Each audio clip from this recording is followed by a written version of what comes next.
तो यहाँ पे अभी तक हमने बात कर ली है मेंडल के द्वारा परफॉर्म किए गए मोनो हाइब्रिड क्रॉस और डाई हाइब्रिड क्रॉस के बारे में। इसके अलावा भी कुछ एडिशनल क्रॉस भी मेंडल ने परफॉर्म किए थे ताकि उनके एक्सपेरिमेंट को बेटर तरीके से एनालाइज किया जा सके।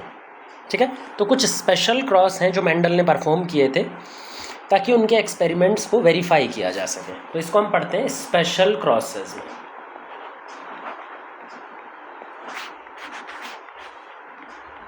जिसमें हम दो तरह का क्रॉस पढ़ेंगे, एक है टेस्ट क्रॉस और एक है रेसिप्रोकल क्रॉस।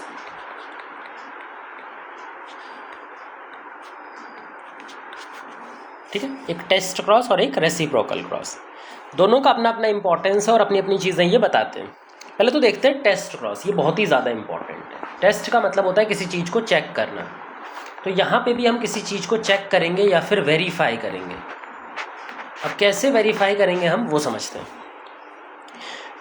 देखो, हमारे पास में किसी भी जीन के लिए जो जीनोटाइप्स हैं वो तीन तरह के हो सकते हैं, capital T, capital T, capital T small T and small T small T.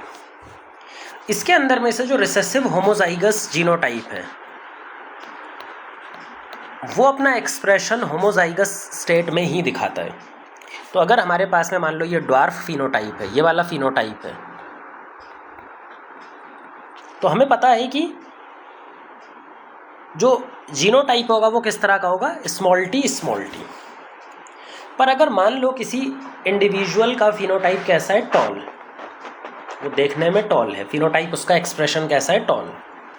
तो दो जीनोटाइप पॉसिबल है, हो सकता है वो कैपिटल टी जीनोटाइप हो वाला हो या capital T small T genotype वाला हो, दोनों पॉसिबिलिटी हैं। 50% इसकी पॉसिबिलिटी है, 50% इसकी पॉसिबिलिटी है।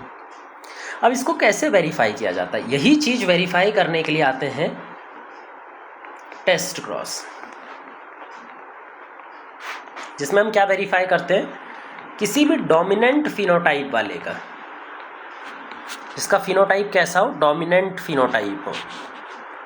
अब डोमिनेंट फिनोटाइप दो कंडीशंस में दिखाई देता है, कैपिटल टी स्मॉल टी और कैपिटल टी, मतलब होमोजाइगस डोमिनेंट फॉर्म में भी दिखाई देता है और दूसरा जो हेट्रोजाइगस कंडीशन होती है वहाँ पे भी दिखाई पड़ता है, दोनों कंडीशंस में दिखाई पड़ता है। सही है, तो हमें चेक करना है कि भाई ये वाला डोमिनेंट है, हेट्रोजाइगस या होमोजाइगस डोमिनेंट इंडिविजुअल है। इसके लिए हम टेस्ट क्रॉस कराते हैं। टेस्ट क्रॉस में एक्चुअल में परफॉर्म क्या किया जाता है, टेस्ट क्रॉस में जो हम फिनोटिपिकली डोमिनेंट इंडिविजुअल है, जिसका फिनोटाइप डोमिनेंट है, इसको क्रॉस कराते हैं रिसेसिव फिनोटाइप वाले से, जिसका फिनोटाइप कैसा है, रिसेसिव फिनोटाइप। क्योंकि रिसेसिव फिनोटाइप वाले का जीनोटाइप कंफर्म होता है, capital small T small T. Dominant वाले का कंफर्म नहीं है, कैपिटल टी भी हो सकता है, कैपिटल टी स्मॉल टी भी हो सकता है। तो इसको पता करने के लिए ही हम ये क्रॉस कराते हैं। अब ये क्रॉस जब करवाएंगे तो हमें कैसे पता लगेगा कि ये वाला है, ये वाला, बेस्ड ऑन कि प्रोजेनी के अंदर में जो रेशियो बन रहा है, प्रोजेनी के अंदर में जो जीनोटाइप फिनोटाइप का रेशियो बन रहा है, फिनोटाइप का जो रेशियो बन रहा है वो कैसा है, उसके बेसिस पे हम गैस करेंगे। मान लो पहली कंडीशन है, सपोज करो कि जो डोमिनेंट वाला इंडिविजुअल है वो इस तरह का डोमिनेंट है, कैपिटल टी टॉल। जो डोमिनेंट है वो होमोजाइगस डोमिनेंट है, होमोजाइगस टॉल है। इसको हमने क्रॉस कराया है रिसेसिव वाले से। रिसेसिव वाला तो 100% श्योर है कि वो ड्वार्फ ही है। जब हम इसको क्रॉस कराते हैं तो यहाँ पे एक ही तरह का गैमीट बनेगा और यहाँ पर भी एक ही तरह का गैमीट बनेगा, और इनके फ्यूजन करने के बाद सारे के सारे जीनोटाइप कैसे बनेंगे, कैपिटल टी स्मॉल टी, 100%। अगर 100% जीनोटाइप ऐसा है तो 100% बच्चे फिनोटाइप में कैसे दिखाई देंगे, टॉल। तो सारे के सारे बच्चे कैसे दिखाई देते हैं फिनोटाइप में, टॉल टाइप के दिखाई देते हैं। ये पहला कंडीशन है। अगर सारे बच्चे टॉल आ रहे हैं, 100% बच्चे टॉल आ रहे हैं टेस्ट क्रॉस के बाद में, तो हमें ये कंफर्म हो जाता है कि जो जीनोटाइप था टॉल इंडिविजुअल का वो कैसा था, कैपिटल टी। अब दूसरी पॉसिबिलिटी चेक करते हैं। मान लो कि ये हेट्रोजाइगस टॉल होता और इसको हम टेस्ट क्रॉस परफॉर्म कराते हैं, अब अगर ये हेट्रोजाइगस टॉल है तो जब इसको क्रॉस कराओगे तो यहाँ दो तरह के गैमीट्स बनेंगे, capital T and small T. इधर तो एक ही बन सकता है, होमोजाइगस कंडीशन है स्मॉल टी। तो टोटल ऑफस्प्रिंग कितने बन सकते हैं? दो तरह के, capital T small T, small T small T. आधे ऑफस्प्रिंग 50% ऐसे बनेंगे और आधे 50% ऐसे बनेंगे। देखने में ये 50% आधे टॉल होंगे और 50% आधे ड्वार्फ होंगे। सिंपल सा यही केस बनेगा, 50% टॉल और 50% ड्वार्फ। अगर ऐसा कंडीशन बनता है कि टेस्ट क्रॉस करवाने के बाद में जो 50% डोमिनेंट इंडिविजुअल 50% रिसेसिव इंडिविजुअल बन रहे हैं, तो उस कंडीशन में हमें ये पता लग जाता है कि जो टॉल इंडिविजुअल था वो हेट्रोजाइगस टॉल था। वो कैसा टॉल था? Heterozygous tall. और अगर 100% टॉल आ जाए तो हमें पता लग जाता है कि ये जो टॉल वाला इंडिविजुअल था ये होमोजाइगस टॉल था, होमोजाइगस टॉल था। तो ये टेस्ट क्रॉस की इम्पोर्टेंस है। टेस्ट क्रॉस बहुत इंपॉर्टेंट क्रॉस है जो मेंडल ने बार बार परफॉर्म किया था, क्योंकि इसी से आपको पता लगता है कि कैपिटल टी लिखना है या कैपिटल टी स्मॉल टी लिखना है, मतलब होमोजाइगस डोमिनेंट लिखना है या हेट्रोजाइगस डोमिनेंट लिखना है। ठीक है, तो टेस्ट क्रॉस बहुत ज़्यादा इम्पॉर्टेंट है। अब टेस्ट क्रॉस के बाद में दूसरा क्रॉस आता है रेसिप्रोकल क्रॉस। जो दूसरा तरह का क्रॉस है वो क्या? अभी रेसिप्रोकल क्रॉस। जैसा इसका नाम सजेस्ट कर रहा है, रेसिप्रोकल का मतलब होता है चेंज करना, चेंज करके वही सेम काम करवाने को बोलते हैं रेसिप्रोकल, रेसिप्रोकेट करना, रेसिप्रोकल क्रॉस। देखो जो पी प्लांट होता है ना वो बाईसेक्सुअल फ्लावर प्रोड्यूस करता है, मतलब उसके फ्लावर में मेल और फीमेल पार्ट दोनों होते हैं। इसके फ्लावर में क्या है? फीमेल पार्ट भी होगा और मेल पार्ट भी होगा। सेम दूसरे पेरेंट जो पेरेंट 2 है इसके पास भी मेल पेरेंट होगा और फीमेल पेरेंट होगा। अब यहाँ पे हम मेल और फीमेल किसको चूज़ करते हैं? मान लीजिए हम यहाँ पर चूज़ कर रहे हैं इस वाले पेरेंट 1 जो प्लांट 1 है और ये प्लांट 2 है। इस प्लांट 1 को हम मेल चूज़ कर रहे हैं, यहाँ पे हम मेल चूज़ कर रहे हैं मान लो, और प्लांट 2 को हम फीमेल चूज़ कर रहे हैं। इस तरह से करके हम क्रॉस करा रहे हैं। इनको क्रॉस कराने के बाद में कुछ ऑफस्प्रिंग बन रहे हैं। ठीक है, ऑफस्प्रिंग बन रहे हैं, ठीक है, कोई दिक्कत नहीं है, कोई रेशो आ रहा है, कुछ जनरेट हो रहा है।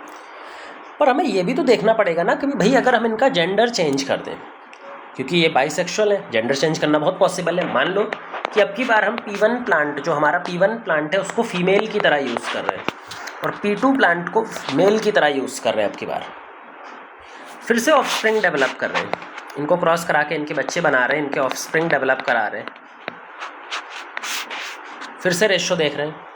तो यहाँ पे हमें देखना होता है कि क्या ये वाला जो रेशो है, जो पहला हमने क्रॉस कराया और जो दूसरा क्रॉस कराया, मतलब ये वाला जो क्रॉस कराया और ये जो दूसरा क्रॉस कराया ये वाला, क्या इन दोनों में क्या रेशो में कुछ डिफरेंस दिखाई पड़ रहा है? क्या बच्चों के अंदर में ऑफस्प्रिंग में कुछ डिफरेंस दिखाई पड़ रहा है या फिर बच्चे बिल्कुल सेम बन रहे हैं? अगर तो कुछ डिफरेंस दिखाई पड़ रहा है तो इसका मतलब है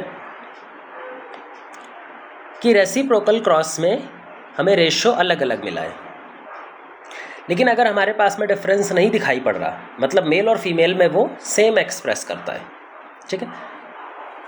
आगे चल कर के हम कुछ ऐसे क्रॉस भी पढ़ेंगे जहाँ पर ये रेसिप्रोकल क्रॉस के अंदर में रिजल्ट सेम नहीं आता हर बार। मेंडल को तो सेम ही मिले थे, क्योंकि मेंडल के जितने भी कैरेक्टर्स थे वो सेक्स लिंक्ड नहीं थे, वो जेंडर से लिंक्ड नहीं थे। लेकिन आगे हम चलेंगे जेंडर लिंक्ड ट्रेट्स भी देखने वाले हैं, तो वहाँ पर हम बताएंगे कि रेसिप्रोकल क्रॉस में अलग तरह का रिजल्ट भी आ सकता है। पर मेंडल को तो हमेशा बराबर मिले थे, और बराबर मिलने का मतलब यही है कि मेल फीमेल में एक्सप्रेशन में कोई फ़र्क नहीं है। तो यहाँ पे अभी रेसिप्रोकल क्रॉस हमारे किसी बहुत ज़्यादा काम का नहीं है, बाद में काम का आएगा। अभी के हिसाब से आपको जो याद रखना है वो है टेस्ट क्रॉस, क्योंकि न्यूमेरिकल्स भी टेस्ट क्रॉस पे आएंगे।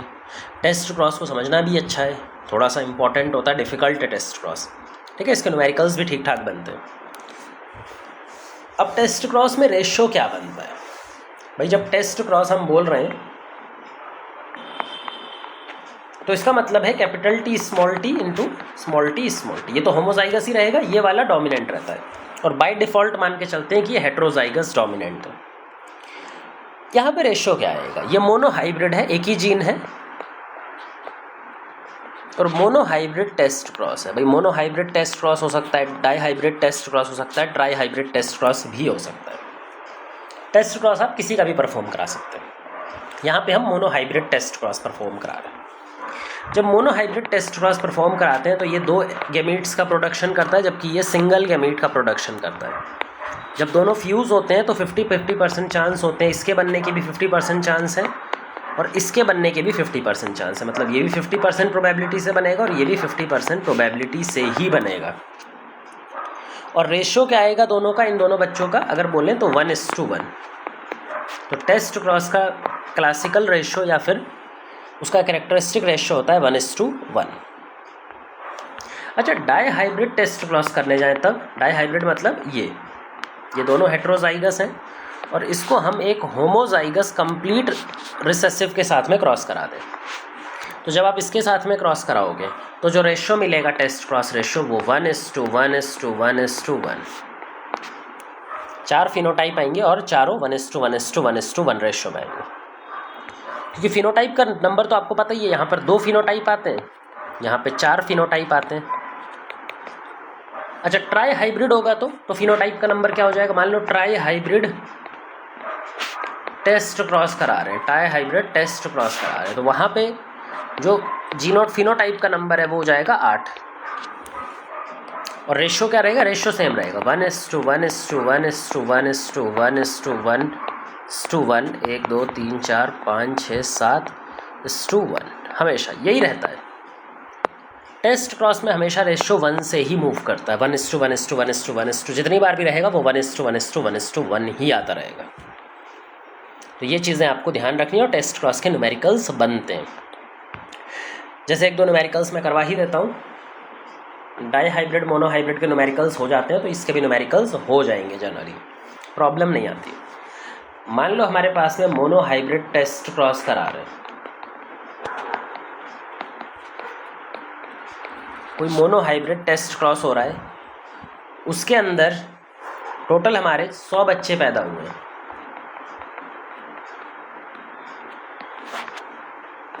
टोटल कितने ऑफस्प्रिंग पैदा हुए हैं, 100 ऑफस्प्रिंग यहाँ पर पैदा हुए हैं। इन 100 ऑफस्प्रिंग में से हमें ये बताना है कि डोमिनेंट फिनोटाइप वाले कितने होंगे, डोमिनेंट फिनोटाइप वाले कितने होंगे। ठीक है, मोनोहाइब्रिड टेस्ट क्रॉस सिंपल सा मोनोहाइब्रिड टेस्ट क्रॉस है, मतलब ये देख लो, इसको क्रॉस कराना है इसके साथ, ये कंप्लीट हो रेसेसिव और ये हेट्रोजाइगस। जब आप क्रॉस कराओगे तो सिंपल सा एक रेशियो ये आएगा,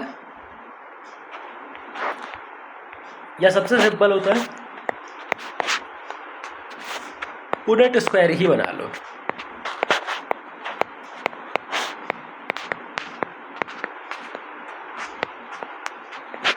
ये और ये।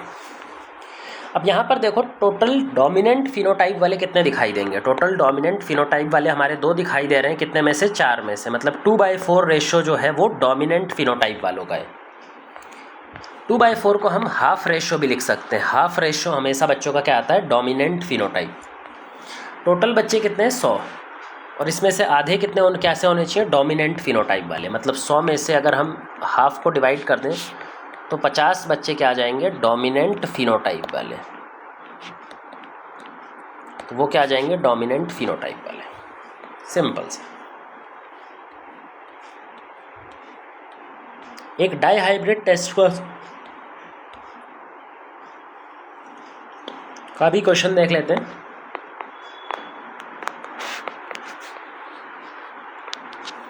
इन दोनों को क्रॉस कराने पे जो ऑफस्प्रिंग है उसका रेशियो बताना है, रेशियो बताना है इसका इसका रेशियो कितना होगा, ये जो रेशियो है ये कितना होगा, रेशियो बताना है। सिंपल सा इस तरह के क्वेश्चन को कराने का हमने बताया था तरीका, ए को अलग सॉल्व कर लो, बी को अलग सॉल्व कर लो, बाद में उन दोनों को मिक्स कर दो और प्रोबेबिलिटी जो आई है उसको रेशियो में लिख लो। ए को अलग सॉल्व कर लो, कोई दिक्कत नहीं है, ए को अलग सॉल्व कर लो।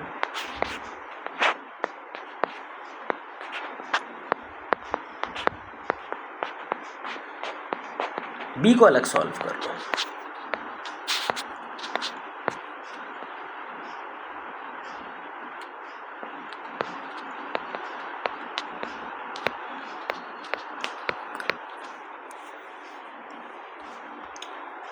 ठीक है, रेशो लिख लो यहाँ पे, सबका जीनोटिपिक रेशो चाहिए ना हमें, तो जीनोटिपिक लिख लो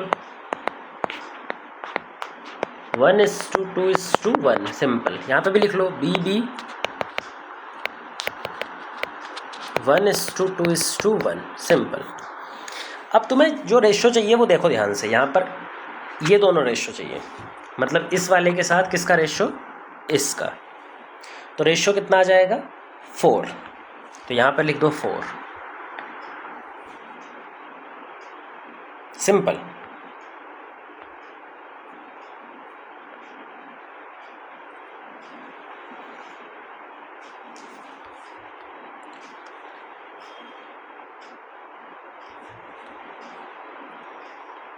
दूसरा ले लो small a small a small B small B, small a b b, ये 1 है, इसका रेशो कितना जाएगा 1:1 आंसर 4:1, या इससे भी सिंपल करना है तो ध्यान दे दो, और भी सिंपल हो सकता है।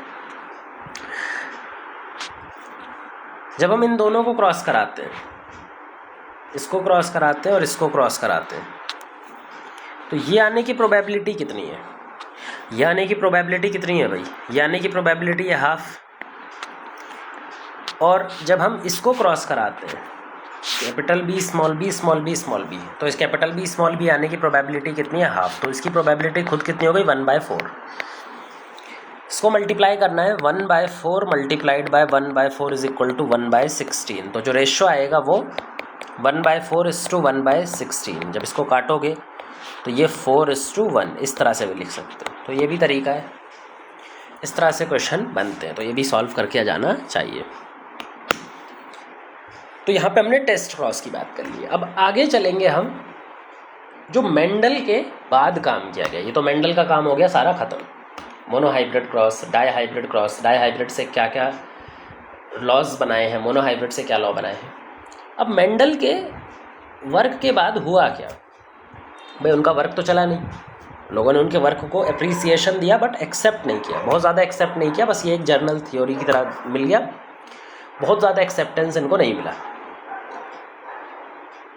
तो मेंडल के बाद क्यों उनको एक्सेप्टेंस नहीं मिला, और मेंडल के बाद क्या क्या जेनेटिक्स में, पोस्ट मेंडलिज्म में किस तरह से मेंडल के लॉज टिक नहीं पाए, ये भी एक रीज़न था मेंडल के फेलियर का, कि जब मेंडल के रिजल्ट्स को हमने डिफरेंट प्लांट्स पे अप्लाई करना स्टार्ट किया तो वो वहाँ पर प्रॉपर नहीं बैठ रहे थे, उनके बहुत सारे एक्सेप्शंस निकल करके आने लगे, तो वही एक्सेप्शंस हमें डिस्कस करने हैं।